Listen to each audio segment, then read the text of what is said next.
Доналд Тръмп е наблязал президента на Еритрея Исаяс Афеверки и отправя заплашително публично изказване към него.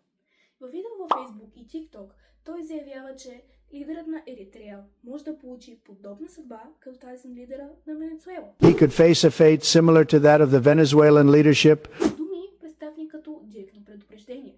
Познато лице, познат глас, но дали това, което виждаме и чуваме, е реално?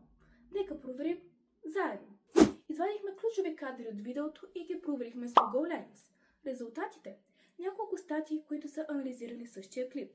Сред тях AFP Fact Check и PESA Check. Така се насочихме към оригиналния източник на кадрите. Оказа се, че видеото използва сегмент от реч на Доналд Тръмп от 26 юли 2022 година, произнесена по време на America First Policy Institute Summit във Вашингтон. На заден план пределно ясно се вижда логото на събитието, което допълнително потвърждава произхода на кадрите. Част от този запис е публикуван и в репортаж на телевизията VGLA, филиал на ABC в САЩ. В оригиналната реч Тръмп говори за вътрешни проблеми като безумността и престъпността във Вашингтон. Никъде не става въпрос за Еритрея. Ние намерихме и пълния запис на речта в официалния YouTube канал на The Independent, британски новинарски канал, където ясно се вижда, че Тръмп нито споменава дума за президента на Еритрея, нито пък за външна заплаха. Наистина се загледахме във видеото и забелязахме несъответствия.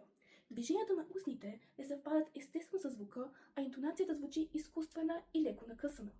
Тук идва и тест за проверка. Инструментът Higher, част от InVid We Verify.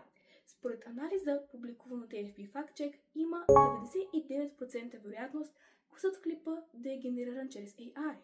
Освен това, около 19-та секунда се наблюдава отчетлив скок в ритъма на гласа. Характерен признак за синтетично аудио. И черешката на тортата. Липсва каквото и да е официално потвърждение. Нито една авторитетна международна медия не е съобщила за заплашително изказване на Тръмп към Исаяс Афеверки. При положение, че подобно изказване от президента на САЩ би имало сериозен международен отзвук, липсата на каквато и да е медийна следа е силен индикатор, че твърдението не отговаря на реалността. Изводът след всички проверки.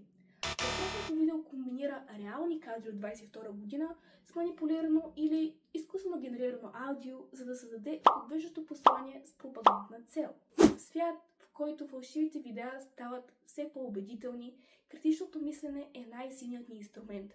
Често се наблюдават фалшиви новини относно Тръмп, които преобладаващата част от българската аудитория не умее да различи от реалността, правейки ги още по-уязвими.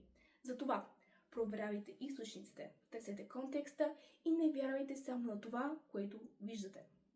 Последвайте ни за още интригуващи проверки на факти.